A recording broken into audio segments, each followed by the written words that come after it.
So this project involves 3 occupational therapy students living in an assisted living facility in West Michigan in the Grand Rapids area.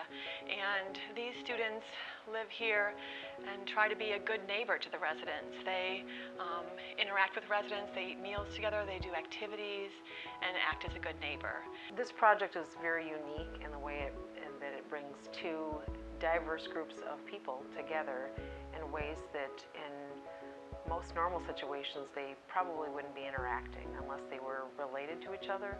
So these students are outsiders. They came here as outsiders. They're no longer outsiders. But this project has created an opportunity for these students to really interact. And for the older people who may have very limited experience or opportunity to interact with young people, that's why I think it's so unique and why it's so valuable to bring diverse groups together and strengthen their understanding of each other. The goals of this project are to look to see if this is even a feasible model, because this really hasn't been done before, to see if students can thrive in this setting and if this arrangement works out for all parties involved, the residents, the facility, the students. So we wanted to also look at the students' perspectives on their own aging and see if that change as a result of living in this facility.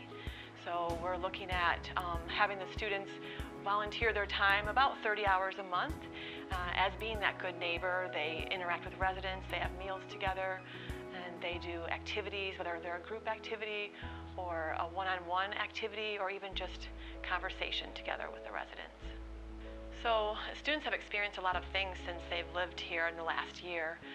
The students talk about how they kind of felt when they moved in they would be welcomed with cookies and with having a whole handful of grandparents, but I think they've learned that people in this facility are facing loss of function, loss of independence, and so that's difficult for them to witness. And also the students talk about how otherwise, if they hadn't lived here, they would have never had an opportunity or had a need to talk to people who are older except for their grandparents. So this is giving them an opportunity to interact with older adults, which will be helpful in their field as an occupational therapist.